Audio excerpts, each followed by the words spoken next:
Selamat petang dan salam kebajikan diucapkan kepada tuan-tuan dan puan-puan yang sedang mengikuti live FB berkaitan pendaftaran orang kurang upaya. Saya Patman Naden dari Jabatan Kebajikan Masyarakat. Dari Jabatan Kebajikan Masyarakat dan juga Jabatan Pembangunan OKU, saya merupakan pegawai yang bertanggungjawab jugalah untuk pendaftaran orang kurang upaya.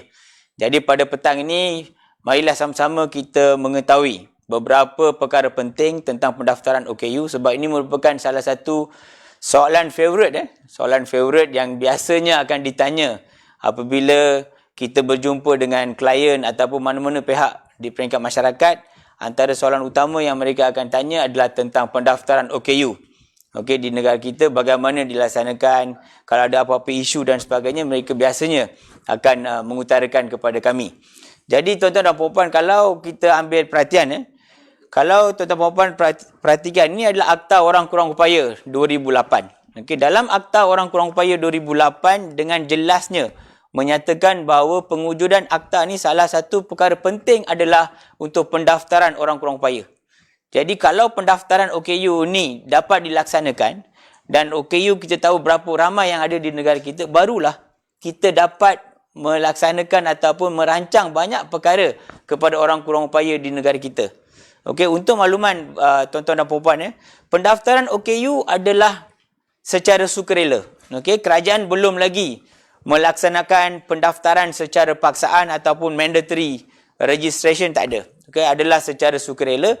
Mereka yang ingin mendaftar dipelau untuk mendaftar di Jabatan Kebajikan Masyarakat yang berhampiran. Itu paling pertama. Yang kedua, yang diberi kad orang kurang upaya. Okay, kad orang kurang upaya akan dikeluarkan kepada mereka yang mendaftar sebagai OKU adalah kepada warga negara Malaysia saja, tuan-tuan puan-puan. So yang itu perlu diambil perhatian. Kalau mereka bukan warga negara, biasanya kita akan berikan satu surat pemakluman tentang ketidakupayaan mereka. Itu saja. Okey, tapi surat itu pun mereka boleh gunakan untuk tujuan rasmi seperti pengecualian cukai, mendapatkan urusan parking dan sebagainya, itu dibenarkan.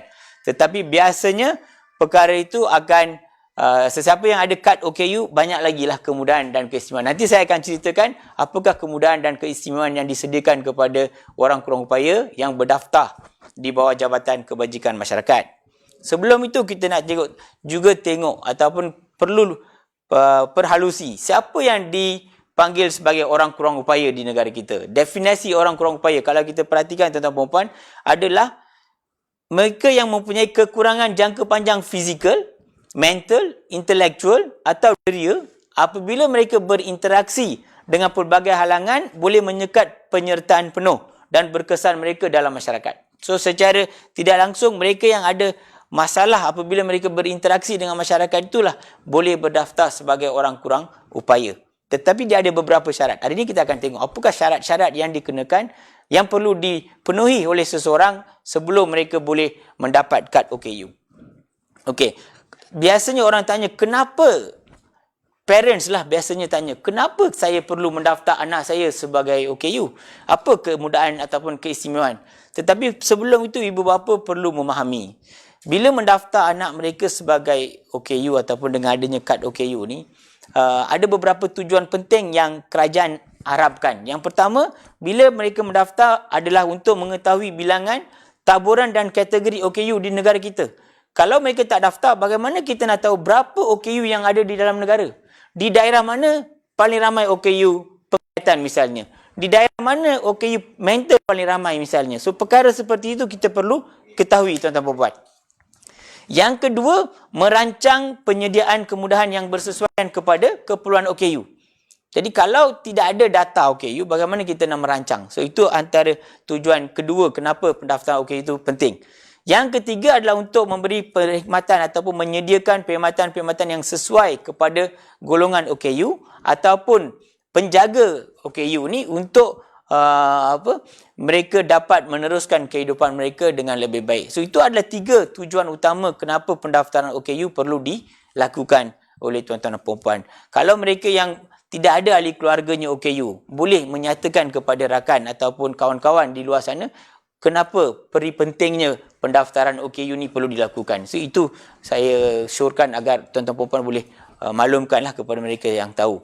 Okey, itu tentang definisi OKU. Yang seterusnya, saya juga ingin kongsi dengan tuan-tuan puan-puan, apakah jenis pendaftaran OKU yang biasa JKM terima? Kami ada 3 jenis pendaftaran OKU. Yang pertama, pendaftaran baru. Contoh, katakan seorang yang accident, tiba-tiba mengalami kemalangan, mereka kehilangan kaki ataupun tangan ataupun anggota badan, perlu mendaftar sebagai OKU. Itu dianggap sebagai pendaftaran baru. Pendaftaran semula pun ada. Pendaftaran semula ni adalah pemegang kad OKU sebelum tahun 2011. Sebelum tahun 2011, JKM ada keluarkan kad OKU dalam bentuk laminate. Okey, kalau tuan-tuan puan-puan tahu, dia ada dalam pelbagai warna, mengikut kategori warna-warna dia. Tetapi selepas tahun 2011, kad OKU baru telah diperkenalkan oleh JKM dan kad warna pink itulah yang menjadi kad rasmi yang dikeluarkan oleh pihak kerajaan kepada orang-orang upaya yang berdaftar di bawah Jabatan Kebajikan Masyarakat. So, itu yang kedua.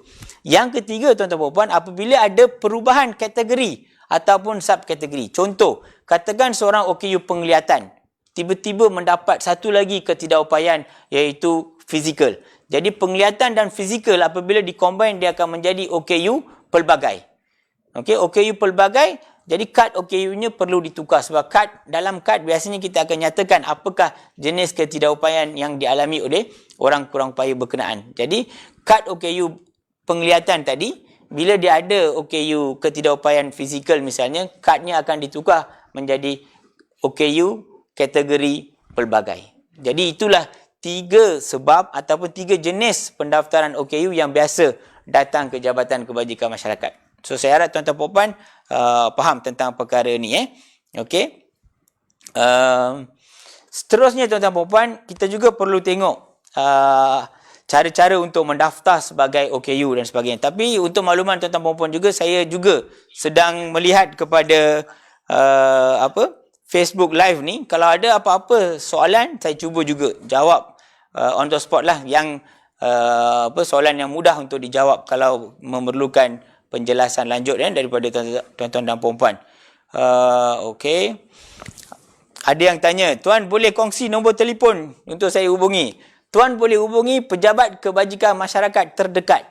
Okey, itulah pejabat yang boleh membantu anda ataupun boleh menghubungi ibu pejabat Jabatan Kebajikan Masyarakat. Tidak ada masalah, boleh menghubungi melalui laman web kita. Ada nombor telefonnya, tuan-tuan puan-puan. Okey. Seterusnya, tuan-tuan dan puan-puan, ada beberapa cara untuk mendaftar sebagai OKU. Okey, mungkin yang ini perlu diketahui. Sebab ramai di luar sana mereka ingatkan sekadar isi borang sudah memadai. Tetapi ada beberapa perkara yang perlu diketahui juga sebelum pendaftaran OKU itu boleh mendapat kelulusan daripada pendaftar. Pendaftar di sini, tuan-tuan puan-puan, untuk makluman adalah pengarah Jabatan Kebajikan Masyarakat Negeri. Okey, buat masa ini dalam akta, pendaftar adalah pengarah Jabatan Kebajikan Masyarakat Negeri. Untuk makluman. Jadi yang pertama, pemohon perlu melengkapkan borang permohonan pendaftaran OKU, iaitu BPP OKU. Singkatan borang permohonan pendaftaran OKU, pindaan 2019. Tahun lepas kita telah buat sedikit pindaan. Agak banyak juga pindaan yang telah dilakukan. Okey, borang ni boleh didapati di pejabat Jabatan Kebajikan Masyarakat, PKMD, Pejabat Kebajikan Masyarakat Daerah, dan juga untuk mudah tuan-tuan puan-puan, download saja daripada laman web Jabatan Kebajikan Masyarakat. Memang ada borangnya, tuan-tuan puan-puan boleh download. Kemudian tuan-tuan puan-puan juga perlu mengisi borang itu secara manual ataupun boleh mengisi borang yang dalam talian tu, kita punya laman web, secara atas talian dan print out. Sebab buat masa ni tuan-tuan puan-puan, untuk makluman, tidak ada pendaftaran OKU secara 100% online. Pendaftaran OKU cuma dalam 30-40% saya boleh katakan adalah secara online. Kemudian tuan-tuan puan-puan perlu print out borang berkenaan dan bawa ke doktor untuk mendapat pengesahan daripada pegawai perubatan ataupun pengamal perubatan. Okey, nanti saya akan cerita siapa pegawai, siapa pengamal perubatan. Yang kedua, permohonan perlu mendapat pengesahan daripada pegawai perubatan dan pengamal perubatan. Ini penting. Selalu orang tanya siapa pegawai, siapa pengamal perubatan. Untuk makluman tuan-tuan puan-puan, pegawai perubatan adalah mereka ataupun doktor di setting kerajaan. Pengamal perubatan adalah doktor di setting swasta. Ada yang tanya, doktor swasta ataupun klinik swasta biasa boleh tak? Boleh. Dengan syarat semua doktor yang akan menurunkan tanda tangan ataupun buat pengesahan tu adalah doktor yang mempunyai nombor pendaftaran MMC, Malaysian Medical Council. Nombor pendaftaran kalau doktor berkenaan ada, tidak ada masalah. JKM memang mengiktiraf. Okey, itu yang pertama. Yang satu lagi perkara juga, ada yang memerlukan pakar. Okey, contohnya ada ketidakupayaan yang memerlukan pakar, contohnya psikiatrik. Okey, OKU mental perlu disahkan oleh pakar psikiatrik. Jadi dalam kes ini pakar perubatan yang berdaftar dengan NSR, maksudnya National Specialist Register of Malaysia saja yang dibenarkan untuk membuat pengesahan. Okey, biasanya mereka ada di hospital ataupun di hospital kerajaan ataupun hospital swasta. Okey, ada juga beberapa klinik swasta yang besar yang mempunyai doktor pakar dan mereka sekiranya berdaftar di bawah NSR, tidak ada masalah, mereka juga boleh mengesahkan ketidakupayaan seseorang. Boleh? So, saya percaya tuan-tuan dan puan mengikuti. Kalau ada soalan, ada satu soalan di sini. Ada yang kata, terima kasih atas informasi, sama-sama. Okay, does JKM have plans to make our card OKU have more privileges? Okay, adakah kemudahan dan keistimewaan kepada kad OKU ni nak ditambah? Kita ada hampir 25 kemudahan. Okay, memang ada usaha. Kita cuba kolaborasi dengan pelbagai agensi, dengan GLC dan sebagainya. Kalau mereka sanggup, memang kita akan tambahkan kemudahan dan keistimewaan dari masa ke masa, tuan-tuan dan puan. Okey, semasa datang untuk buat permohonan pendaftaran OKU, apa yang perlu dibawa? Okey, ada beberapa perkara penting perlu dibawa juga. Kadang-kadang parents ataupun penjaga terlupa. Okey, yang utama perlu bawa adalah sijil kelahiran ataupun MyKid atau MyCard. Okey, tolong bawa sekali. Kemudian penolong pendaftar OKU di peringkat daerah akan mengesyorkan permohonan tuan-puan diluluskan di peringkat negeri. Yang itu adalah di peringkat dalaman JKM kita akan lakukan. Biasanya bila tuan-tuan puan-puan kemukakan dokumen yang penting seperti MyCard, MyKid dan sebagainya, sijil lahir, dan juga kalau ada melibatkan penyakit dan sebagainya, tolong sertakan juga laporan perubatan daripada doktor dengan pengesahan dalam borang daripada doktor ataupun pegawai perubatan ataupun pengamal perubatan. Kita akan proses. Okey. So proses tu akan ambil masa dalam lingkungan 2 minggu untuk disiapkan kad OKU. Kalau ada apa-apa masalah, pejabat kebajikan akan telefon tuan-tuan puan-puan untuk maklumkan, untuk hantar dokumen baru dan sebagainya. Okey. Bagi pemohon yang memerlukan dokumen pengesahan ataupun kad OKU segera, kita ambil maklum, untuk makluman tuan-tuan puan-puan juga, kad OKU biasanya dicetak di Jabatan Kebajikan Masyarakat Ibu Negeri. Okey, sekiranya contoh OKU yang memohon kad di Gua Musang. Okey, kadnya akan di-print di Kota Baru. Jadi akan ambil masa untuk kad tu sampai ke Gua Musang. Tetapi kalau mereka perlukan kad OKU tu dengan segera, JKM sediakan juga satu kemudahan di mana kita boleh ataupun parents mohon dengan JKM untuk dapat satu surat OKU, surat pengesahan tentang OKU daripada JKM untuk digunakan bagi urusan rasmi apa-apa. Yang tu dibenarkan tuan-tuan puan-puan. Sebab untuk makluman, kita tak nak menyusahkan ibu bapa, terutamanya yang nak hantar anak pergi sekolah, untuk dapatkan bantuan di sekolah dan sebagainya, untuk perubatan misalnya, mereka boleh gunakan kad OKU sementara tu yang dalam bentuk surat yang boleh dikemukakan kepada pihak-pihak berkaitan supaya mereka juga boleh mengiktiraf itu sebagai kad OKU juga buat sementara. Okey, sebelum kad OKU yang sebenar itu dikeluarkan. Boleh, tuan-tuan puan? Okey. So itu adalah beberapa perkara penting untuk pendaftaran OKU, tuan-tuan puan. Okey,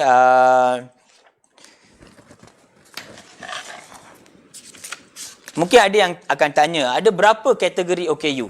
Okey. Secara umumnya kita ada 7 kategori OKU yang umum di negara kita yang kita akan keluarkan kad OKU. Okey, yang pertama OKU pendengaran. Okey, yang kedua OKU penglihatan. Okey, yang ketiga OKU pembelajaran. Okey, yang keempat OKU mental. Okey, yang kelima OKU fizikal. Yang keenam OKU pertuturan. Dan yang ketujuh OKU pelbagai. OKU pelbagai ni adalah kombinasi daripada yang 6 tadi. Mungkin mereka mengalami ketidakupayaan penglihatan dan juga pertuturan sekali. Itu akan merangkum dalam pelbagai. Kalau fizikal dengan pembelajaran akan masuk sebagai pelbagai. So itu untuk makluman tuan-tuan dan puan. Satu penambahbaikan yang telah kerajaan lakukan juga adalah kita dengar rintihan pandangan daripada ibu bapa yang terutamanya untuk kategori pembelajaran. Dulu kategori pembelajaran dipanggil masalah pembelajaran. Sekarang kita dah gelarkan sebagai OKU pembelajaran, di mana di bawahnya ada 6 subkategori tuan-tuan dan puan. Okey, ada 6 subkategori yang itu pun penting untuk tuan-tuan dan puan untuk ambil perhatian juga sebab banyak kes sekarang ni. Okey. Untuk makluman tuan-tuan dan puan, di bawah OKU pembelajaran ada 6 subkategori. Yang pertama Global Developmental Delay, GDD. Okey, yang kedua Syndrome Down. Yang ketiga ADHD, Attention Deficit Hyperactivity Disorder. Autism, okey. Yang kelima Intellectual dan yang keenam Specific Learning Disability iaitu Specific LD. Okey, yang itulah disleksia, diskalkulia, disgrafia dan sebagainya itu terangkum dalam Specific Learning LD ataupun Specific LD ni. Okey, jadi itulah 6 subkategori di bawah kategori pembelajaran tuan-tuan puan. Okey, mungkin yang itu adalah tambahan info dan penambahbaikan yang telah Jabatan Kebajikan dan Kementerian Pembangunan Wanita, Keluarga dan Masyarakat telah lakukan untuk membantu ibu bapa. Dan untuk makluman juga, subkategori itulah yang sekarang ni dah mula digunakan dalam kad OKU. Katakan anak tuan-puan mengalami autism. Dalam kad OKU, tidak ada lagi perkataan masalah pembelajaran. Kita terus tulis OKU autism ataupun ketidakupayaan autism. Okey, ketidakupayaan GDD dan sebagainya. So, perkara itu telah dipersetujui dan kita dah mula gunakan itu, tuan-tuan dan puan. Okey. Untuk kategori-kategori lain juga ada subkategori, tetapi yang itu kita tak nyatakan dalam kad OKU. Okey, misalnya untuk OKU fizikal misalnya. Okey, OKU fizikal pun ada beberapa subkategori, tetapi kita memang biasanya tidak menyatakan subkategori dalam kad OKU. Contohnya limb defect, okey, spinal cord injury, stroke, kerdil, traumatic brain injury, cerebral palsy dan sebagainya itu memang ada sebagai kita iktiraf sebagai subkategori tetapi tidak dimasukkan dalam kad OKU. Tapi untuk tujuan statistik memang kita compile subkategori berkenaan tuan-tuan dan puan. Okey, saya harap tuan-tuan dan puan faham tentang perkara ini sebab ini sangat penting terutamanya kepada ibu bapa yang baru mendapat anak yang baru lahir ataupun lepas tahun 2 tahun mengalami sesuatu masalah yang mungkin parents dalam dilema nak daftar anak sebagai OKU ataupun tak nak daftar dan sebagainya tu, ini akan membantu. So tuan-tuan puan boleh mengemukakan isu ni kepada doktor dan doktor akan memberi pandangan-pandangan yang paling sesuai untuk anak tuan-tuan puan. So itu saya rasa akan membantu tuan-tuan puan. Jangan apa orang kata bincang sesama suami isteri saja tetapi tidak mendapat bantuan mana-mana pihak. Itu akan memberi satu dilema kepada ibu bapa dan anak yang belum daftar ni lah yang akan menjadi mangsa. Sekurang-kurangnya bila mendaftar, mereka dapat disediakan pelbagai kemudahan dan keistimewaan kepada anak berkenaan. Okey, walaupun ibu bapa mungkin ada yang kata selagi saya ada, kami mampu menjaga dari segi keadaan kewangannya, kami kukuh dan sebagainya, betul. Tetapi tujuan sebenar untuk kita mohon pendaftaran ni adalah untuk membantu anak juga pada masa akan datang. Okey, itu sangat penting tuan-tuan dan puan-puan. Okey. Satu perkara yang mungkin saya nak kongsi juga untuk makluman tuan-tuan. Tadi saya dah maklumkan tentang 7 kategori. Lepas tu ada subkategorinya yang telah saya kemukakan kepada tuan-tuan perempuan. Okey. Dan selepas ni ada beberapa perkara saya akan maklumkan. Kita akan sambung. Okey. Akan ada tayangan video cara daftar OKU untuk makluman tuan-tuan perempuan. Sama-sama kita perhatikan. Selepas ni saya sambung. Terima kasih.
Okey.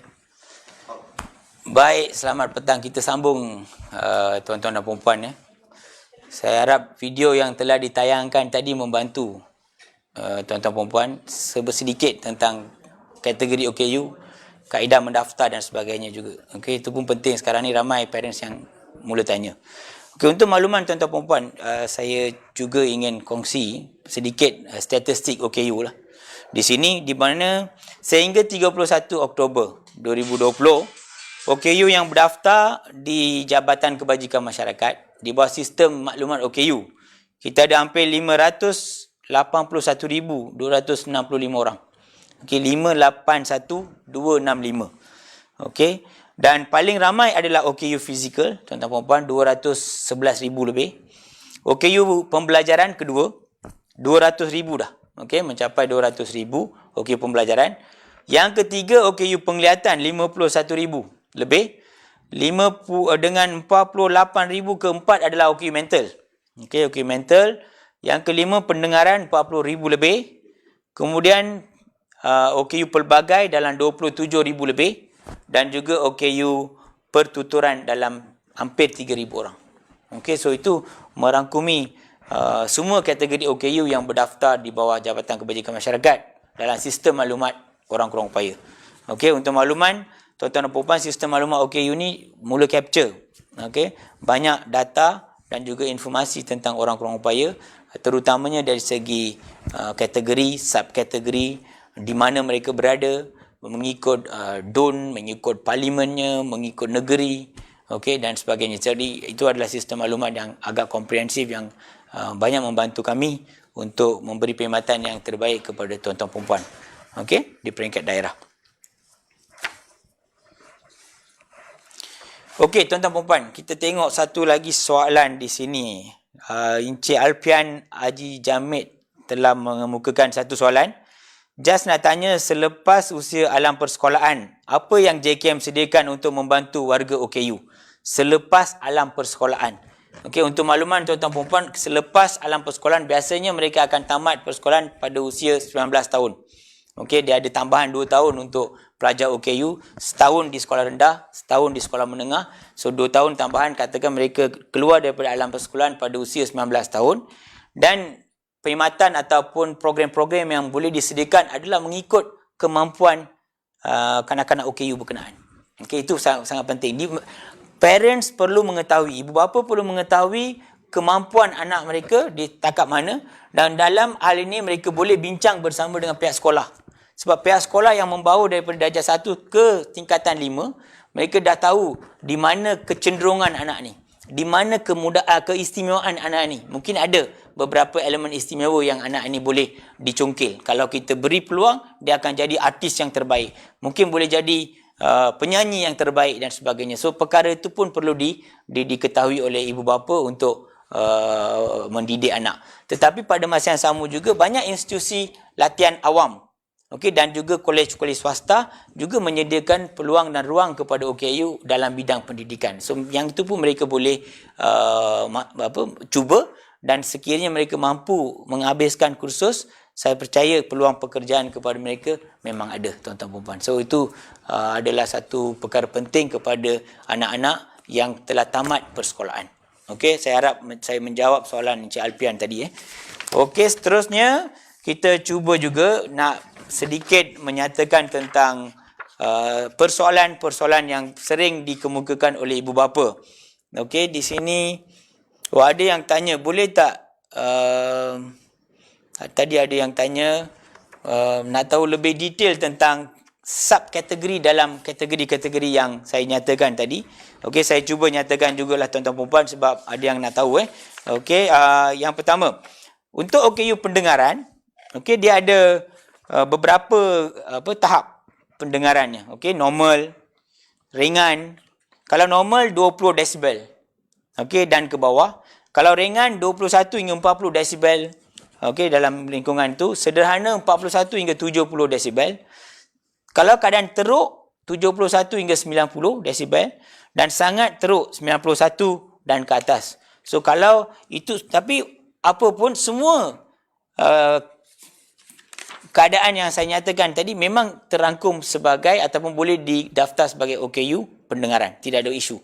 Okey, memang boleh. Cuma dia punya tahap tu menentukan normal ke, kalau normal 20 ke bawah, tak perlu daftar. Tapi kalau yang ringan, sederhana, teruk, sangat teruk, boleh mengemukakan permohonan dengan Jabatan Kebajikan Masyarakat. Okey, so itu yang penting. Satu lagi, kurang upaya pendengaran dan kecacatan telinga kekal yang sering dialami oleh mereka yang mengalami isu gangguan pendengaran ni adalah bilateral hearing loss. Okey, kurang upaya pendengaran di kedua-dua telinga mereka, dan sekarang juga pihak Kementerian Kesihatan juga bersetuju bahawa kita benarkan yang single sided deafness, OKU pendengaran di telinga sebelah juga boleh dibenarkan untuk berdaftar dengan syarat semua syarat-syaratnya dipenuhi. So itu yang sangat perlu diambil perhatian lah. Okey, dan satu lagi, kecacatan telinga kekal, sindrom atau berkaitan telinga. Okey, sindrom berkaitan dengan pendengaran. Contoh microtia, atresia. Ada seorang tanya tadi, atresia adakah dianggap sebagai OKU? Atresia, ya. Okey, anosia, Treacher Collins, Golden Hairs syndrome dan sebagainya juga boleh dianggap sebagai OKU pendengaran dengan yang pentingnya disahkan oleh pakar ORL. Okey, otorinolaryngologi perlu mengesahkan bahawa mereka mengalami ketidakupayaan pendengaran. Itu penting, tuan-tuan dan puan. Untuk penglihatan pula, subkategorinya, okey, ada adalah seperti berikut. Terhad di kedua-dua belah mata, maksudnya penglihatan terhad di kedua-dua belah mata. Okey, buta di kedua-dua mata. Okey, yang tu memang jelas. Buta di sebelah mata juga kerajaan iktiraf sebagai OKU. Okey, buta sebelah mata. Dan lain-lain gangguan penglihatan kekal yang perlu disahkan oleh pakar oftalmologi sahaja. Okey, kalau pakar mata, pakar oftalmologi mengesahkan bahawa mereka mengalami gangguan penglihatan ataupun masalah penglihatan, kita akan daftar mereka sebagai orang kurang upaya penglihatan. Okey, itu yang untuk penglihatan. Untuk OKU pertuturan, okey, tuan-tuan dan puan, kita ada beberapa subkategori juga, antaranya kecelaruan pertuturan ataupun dari segi bahasanya ada masalah, kecelaruan komunikasi yang kompleks. Okey, bila bercakap tak dapat memahami dan sebagainya pun boleh daftar dengan syarat mendapat pengesahan daripada pakar ORL juga. Okey. Untuk kanak-kanak, okey, yang pediatric speech and language disorders boleh daftar sebagai OKU pertuturan. Kecelaruan motor pertuturan juga ada kalanya boleh membolehkan mereka mendaftar sebagai OKU. Contohnya apresia dan dysarthria juga boleh dibenarkan untuk mendaftar. Okey, kecelaruan suara, voice disorders, okey, dan juga kecelaruan kelancaran pertuturan yang terlalu gagap. Okey, kegagapan yang sangat tinggi, fluency disorders boleh juga mendaftar sebagai OKU pertuturan bersama dengan kecelaruan resonan. Okey, resonance disorder. So itu untuk kategori pertuturan. Kalau kategori fizikal saya dah nyatakan tadi subkategorinya. Okey, saya nyatakan juga lagi sekali, limb defect, acquired ataupun congenital. Ada satu soalan yang biasanya ditanya oleh ibu bapa ataupun ahli keluarga OKU, adakah anak saya boleh daftar sekiranya dia mengalami ketidakupayaan dalam peringkat usia dewasa? Sebenarnya memang boleh, tidak ada masalah apa-apa. Sebab siapa yang mengalami apa saja ketidakupayaan dalam apa sahaja usia mereka boleh didaftar sebagai OKU dengan syarat disahkan oleh doktor. Okey. So untuk physical, limb defect juga dia anggap sebagai OKU, spinal cord injury, okey, stroke saya dah nyatakan tadi, kerdil, traumatic brain injury, cerebral palsy dan lain-lain penyakit ataupun muscular dystrophy dan penyakit kronik yang menyebabkan kurang upaya fizikal. Ini ambil perhatian, penyakit kronik yang menyebabkan kurang upaya fizikal juga boleh berdaftar sebagai OKU. Okey, yang tu tuan-tuan puan tolong ambil perhatian. Okey, untuk OKU pembelajaran saya dah nyatakan secara detail apakah subkategori yang ada untuk pembelajaran. Dan untuk OKU mental, ada beberapa subkategori juga. Organic mental disorder, okey, contoh macam Alzheimer, okey, vascular dementia dan sebagainya. Kemudian skizofrenia, okey, schizoaffective disorders, delusional disorders, mood disorder, severe anxiety disorder dan sebagainya juga boleh dikategori sebagai OKU mental, tuan-tuan dan puan. So itu sangat penting. Dan untuk makluman, bilangan OKU mental semakin bertambah. So kita perlu ambil perhatian dan memberi pertolongan ataupun perkhidmatan yang sewajarnya kepada OKU mental di negara kita. Okey, dan satu lagi adalah OKU pelbagai yang kombinasi lebih daripada satu ketidakupayaan seperti yang saya dah nyatakan tadilah. So itu adalah antara subkategori yang ada dalam kategori OKU yang utama, tuan-tuan dan puan-puan. Okey, so itu adalah secara ringkas ataupun semua kategori-kategori yang ada untuk OKU. Saya juga ingin ataupun sampaikan kepada tuan-tuan puan-puan, bila masa dah daftar sebagai OKU, apakah kemudahan yang dapat kepada anak saya? Biasanya soalan itulah yang dikemukakan oleh ibu bapa ataupun pasangan ataupun oleh ahli keluarga kepada OKU. Okey, ada banyak kemudahan sebenarnya pihak kerajaan, pihak GLC, pihak swasta juga yang menyediakan kepada kita. Okey, antaranya tuan-tuan puan-puan, saya cuba kongsi dengan tuan-tuan puan-puan juga, antaranya pengecualian cukai jalan dan lesen memandu. Okey, tetapi dia ada syarat. Bukan semua orang yang akan dapat. Mereka perlu mendapatkan lesen memandu kenderaan orang cacat. Okey, setelah mendapat lesen memandu kenderaan orang cacat, barulah mereka layak untuk mendapat pengecualian cukai jalan dan sebagainya. Biasanya diberi kepada OKU fizikal saja dan juga untuk kereta, van, motosikal buatan tempatan saja. So yang tu ada syarat-syarat yang dikenakan oleh pihak Jabatan Pengangkutan Jalan dan MOT lah, Kementerian Pengangkutan. Kemudian kemudahan pengangkutan awam, untuk makluman tuan-tuan puan-puan, hampir kebanyakan syarikat pengangkutan awam memberi diskaun kepada OKU hampir 50%. Okey, separuh daripada tambang yang dikenakan kepada orang biasa. Ini adalah satu kemudahan yang sangat baik. Dan baru-baru ini kerajaan juga telah mengumumkan inisiatif yang sangat baik, RM5 saja. Pergilah mana-mana. Okey, RM5 saja perlu dibayar oleh OKU. Itu pun satu berita baik kepada orang kurang upaya di negara kita, tuan-tuan puan-puan. Okey, kemudian program pendidikan khas, sudah pastinya Kementerian Pendidikan menyediakan peluang pendidikan kepada kanak-kanak OKU. Dia ada 3 elemen.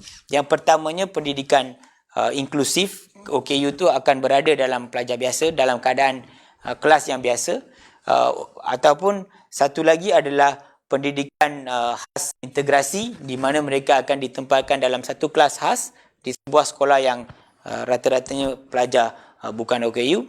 Dan yang ketiga adalah sekolah pendidikan khas, di mana pelajar OKU saja akan bersekolah di sekolah itu, dan biasanya untuk satu kategori saja. Contohnya sekolah pendidikan khas untuk kanak-kanak penglihatan dan sebagainya. So yang tu ada. So pendidikan, Kementerian Pendidikan menyediakan 3 jenis pendidikan, peluang pendidikan kepada kanak-kanak OKU. Dan juga ada allowance murid khas yang disediakan. So untuk mendapat allowance murid khas, KPM kenakan syarat perlu mendaftar sebagai OKU dan kad OKU kena ada. Okey, so itu parents perlu ambil perhatian lah, tuan-tuan puan-puan. Okey, yang seterusnya, bantuan kewangan dan program pendidikan khas di IPTA. Okey, pelajar OKU, mahasiswa OKU yang belajar di IPTA mendapat satu bantuan ataupun pocket money, wang saku RM300 sebulan kepada mahasiswa OKU. Yang ni memang pihak universiti uruskan. So adik-adik OKU kalau dah masuk ke IPTA, cuba cari hal ehwal pelajar untuk mendapatkan kemudahan ini. So yang ni memang disediakan kepada pelajar-pelajar OKU. Pada masa yang sama, ada banyak bantuan dari segi bayaran yuran juga pihak kerajaan tanggung, dan ada masa mereka tak perlu bayar pun yuran, hanya perlu belajar di universiti. So kemudahan seperti itu disediakan kepada OKU yang berdaftar, dan mereka belajar di IPTA. Tetapi kalau mereka belajar di IPTS, semua bayaran itu memang mereka perlu jelaskan lah. Okey, mereka perlu bayar mengikut apa yang pihak IPTS kenakan. Kecuali ada beberapa IPTS yang memberi diskaun 20%, 30% dan sebagainya kepada mahasiswa ataupun pelajar OKU. So yang tu perlu diambil perhatian dan bukan semua IPTS yang memberi diskaun tuan-tuan dan puan. Okey. Kemudian untuk kemudahan akses kepada OKU, pelbagai kemudahan disediakan, ada ramnya, tandas OKU, parking OKU dan sebagainya disediakan. Kalau nak park kereta, nak letak kereta di tempat parking OKU, mestilah kita ada kad OKU, tuan-tuan dan puan. Kalau tidak ada kad OKU, boleh diambil tindakan.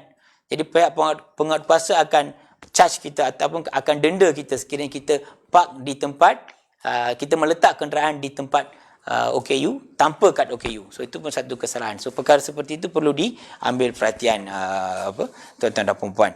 Okey, selain daripada itu ada pengecualian cukai pendapatan, pelepasan cukai pendapatan sebanyak 6,000 kepada pembayar cukai yang mempunyai anak OKU. Okey, itu antaranya dan ada banyak perkara yang diberikan oleh LSDN kepada OKU, kadar sewa rumah yang rendah oleh pihak DBKL. Okey, juga ada keutamaan diberi kepada OKU, potongan harga 20% pembelian rumah di bawah syarikat perumahan negara berhad. Okey, pengecualian bayaran rawatan perubatan oleh Kementerian Kesihatan Malaysia untuk pemegang kad OKU, bayaran wad kelas 3 hanya akan dikenakan, dan bayaran pakar dan bayaran ubat di hospital kerajaan adalah sangat minimum. Yang RM5 itu akan dikecualikan, yang RM1 yang dikenakan kepada orang awam juga akan dikecualikan kepada OKU yang mempunyai kad OKU. So itu antaranya. Dan peluang pekerjaan kepada yang ada kad OKU, mereka boleh mendaftar sebagai pencari kerja dalam portal Kementerian Sumber Manusia untuk mencari kerja, dan mereka bila mendapat kerja sama ada di swasta ataupun di kerajaan, mereka boleh mencuba.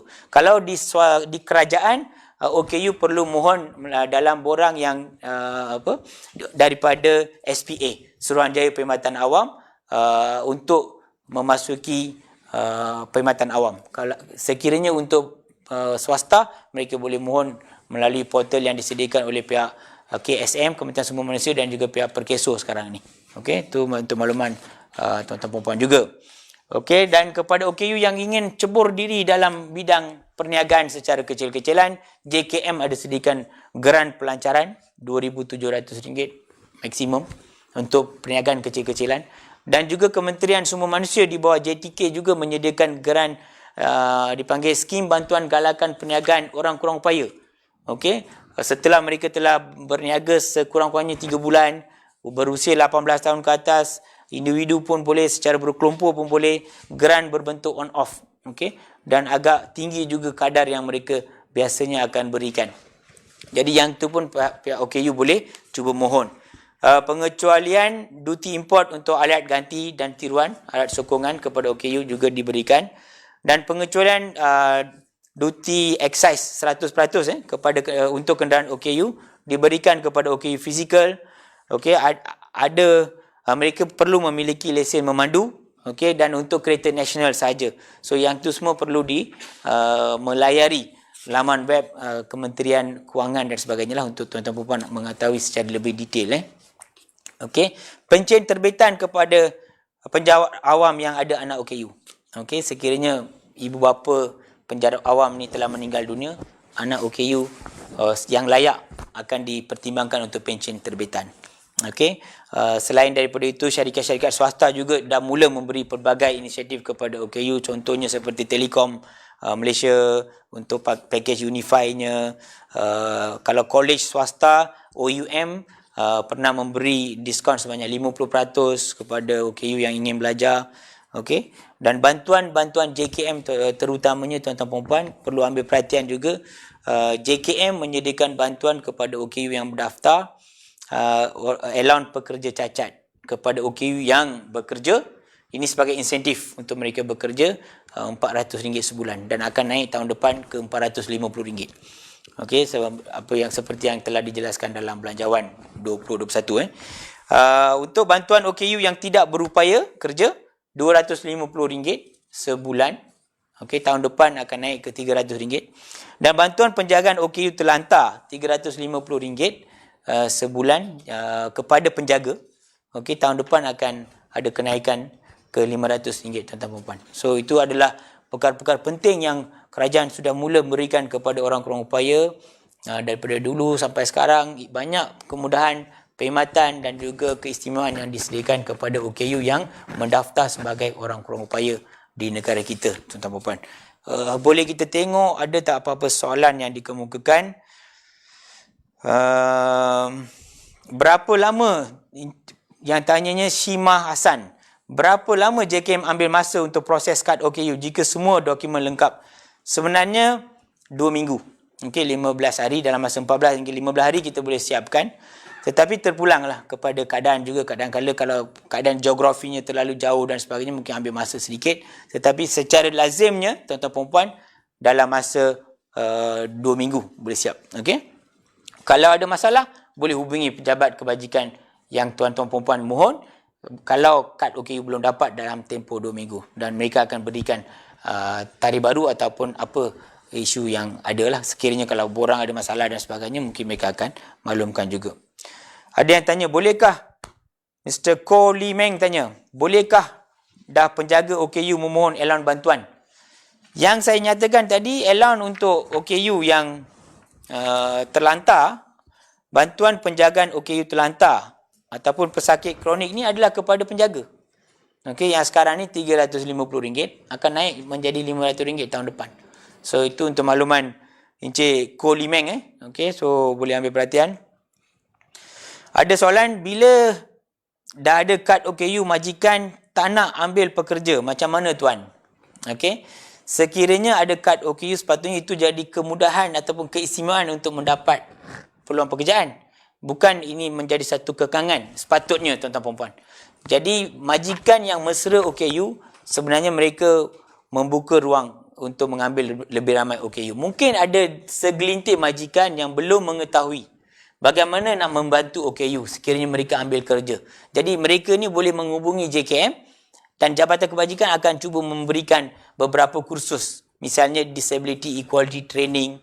Okey, DET ni boleh menerapkan kepada pihak majikan ataupun mana-mana masyarakat peri pentingnya mereka memberi hak dan peluang kepada OKU. Kalau tidak, ke mana OKU ni akan pergi? Mereka akan semata-mata mengharapkan bantuan kerajaan sahaja kalau kita tidak beri peluang pekerjaan. Jadi untuk mereka, peluang pekerjaan itu perlu disediakan. Dan kalau ada majikan yang dah bantu selama ni, kami ucapkan ribuan terima kasih. Kepada majikan yang belum, kami mengharapkan sangat mereka akan bantu selepas ini dengan lebih mengambil ramai OKU sebagai tenaga kerja mereka lah. Okey, sebab OKU juga mempunyai bidang-bidang yang mereka sangat mahir. Okey, yang orang upaya pun kadang-kadang tidak ada. Okey, itu untuk makluman lah. Okey, so itu antara soalan-soalan yang sempat saya jawab tadi.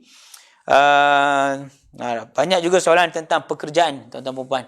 Okey, so ini kena ada satu sesi khas pula ni untuk pekerjaan. Nanti kita jemput daripada Kementerian Sumber Manusia. Okey, bagaimana mereka boleh membantu kita lah. Kita tengok ada charge, ada yang tanya, adakah charge bayaran perubatan di hospital kerajaan diabaikan? Sekiranya ada, bukan diabaikan, dikecualikan. Okey, bayaran RM1 dan bayaran RM5 untuk pakar akan dikecualikan. Okey, kerajaan tidak kenakan apa-apa bayaran lah kepada mereka yang ada kad OKU. Jadi saya rasa secara panjang lebar juga saya dah menyatakan tentang pendaftaran OKU.